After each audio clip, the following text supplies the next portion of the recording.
kita lihat Pak Jokowi dengan Prabowo itu kan mix sebenarnya dalam kepemimpinan ini. Artinya banyak sekali kalau kita buka lagi gagasan-gagasan Prabowo saat adu adu pendapat di dalam capres itu kan ada debat capres itu.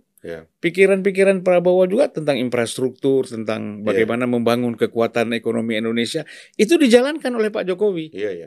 Nah ini luar biasa saya kira ya. Jadi yang kita bahas ini kan ide, pikiran, dan gagasannya mau bawa Indonesia ini ke depan seperti apa. Tapi kalau kita bicara tete bengek terus ini, kapan bangsa ini mau maju?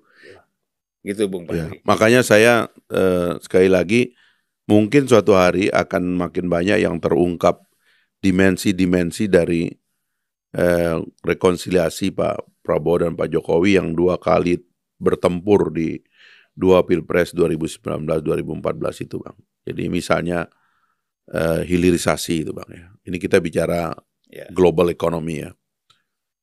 Saya dengar hilirisasi ini Pak Jokowi banyak diganggu. Banyak sekali diganggu. Karena ini kan macam watak VOC Bang. Orang pengen cuma datang ke Indonesia ngeruk sumber daya alam. Sumber daya alam itu dikeruk dan nanti dia bikin lubang-lubang di tanah bangsa kita. Habis itu rakyat dibiarkan miskin. Seperti teori kolonialisme kuno itu, ya, atau kapitalisme kolonial itu. Atau jadi kalau istilah Bung Karno itu kapitalisme rakus. Kapitalisme rakus ya.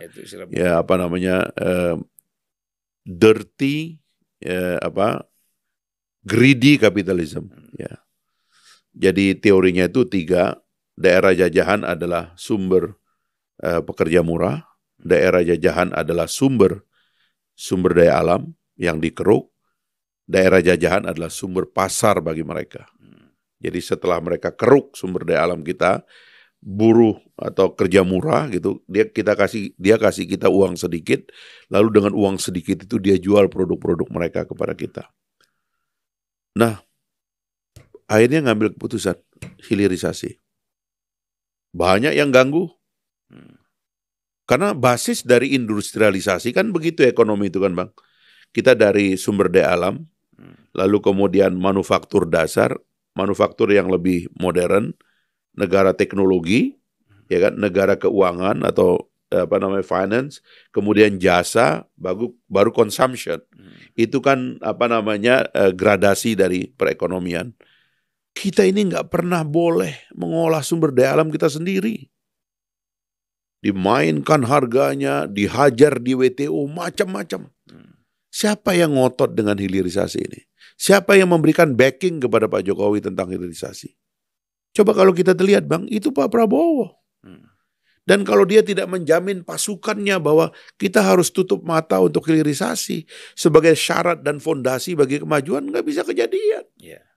Sekarang kita sudah kirim sinyal ke seluruh dunia, enough is enough. Indonesia nggak bakalan lagi menjadi tempat lu ngerambil sumber daya alam, ngerampok hasil alam dan tidak diolah di sini. Nggak bakalan lagi. Orang udah tahu itu. Dan itu tantangan besar yang tidak terungkap dalam Pilpres ini Bang. Tapi di belakang layar ada yang bekerja supaya industrialisasi dan hilirisasi tidak diteruskan. Ya, saya ingin cerita pengalaman sedikit ketika saya ke Sumbawa Barat misalnya ya. Iya. Saya melihat di sana ada satu industri tambang. Iya. Dulu dimiliki oleh Newmont, ya. Sekarang dimiliki oleh PT Aman Mineral misalnya. Ya. Nah, saya ke sana melihat bagaimana konsep hilirisasi itu manfaatnya seperti apa. Ya. Nah, dulu kan orang menjual emas sekaligus dengan tanah. Ya. Di situ dalam tanah itu ada tembaga, ada emas, itulah yang kita ekspor keluar. Tetapi dengan hilirisasi ini kan manfaatnya itu kan sekarang besar sekali karena kita tuh mengolah emas sendiri. Baru setelah menjadi emas batangan, kita jual ke sana. Itu kan luar biasa. Begitu juga Freeport melakukan hal yang sama. Jadi sebenarnya mereka ini satu memang ada yang ganggu. Kemudian yang kedua dia takut invest yang besar. Saya tanya misal Aman Mineral itu mereka investasi ya di lahan Newmont itu sekitar 7 triliun untuk hilirisasi. Kemudian Freeport hampir 9 triliun misalnya. Saya nggak tahu Cina yang bikin nikel-nikel itu berapa triliun di sana. Jadi ini investasi yang luar biasa sebenarnya. Nah, ini orang nggak paham nih. Betul. Orang ini kan gampang sekali tersentuh emosi, ya kan? Persoalan-persoalan yang sebenarnya bukan hal prinsip. Ya. Gitu. Nah, kita bicara hukum dan demokrasi kan nanti bisa berangkat dari sini. Ya. Kesejahteraan ini kan. Iya, iya. Gitu. Bung Fahri. Ya, Nah, itu kira-kira yang mau diselesaikan oleh Pak Prabowo itu memang ya omong kosong lah, kita bicara demokrasi, kita bicara tentang gagasan-gagasan ideal, Bang. Kalau kita dijebak sebagai negara berpendapat terendah. Dan kita masih negara kolonial. Iya. Ini kolonialisme. Iya. Kalau kita tidak berhasil mengangkat pendapatan per kapita kita di atas 10.000 US dollar, ya sekarang kan sudah mendekati 5.000 katanya. Kalau tidak di atas 10.000, kita akan terjebak menjadi negara berpendapatan rendah. Ya. Nah, karena itulah kita harus keluar dari sini. Pak Jokowi sudah bikin fondasi pada infrastruktur fisik. Saya kira kemarin saya ngomong sama Pak Prabowo juga cukup panjang tentang orientasi berikutnya itu adalah investasi SDM.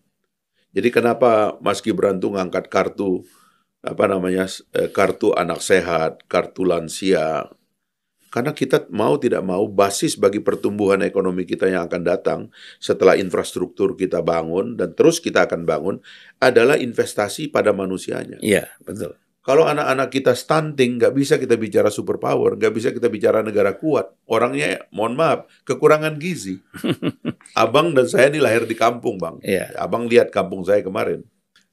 Saya tuh, Bang, kadang-kadang ya, kuliah Jakarta, masuk UI. Wah, teman-teman saya mentereng, anak-anak pejabat gitu. Kadang-kadang saya mikir, alhamdulillah ibu saya itu makan apa saya, sehingga otak saya lumayan agak kuat lah, cuman mau masuk. Tapi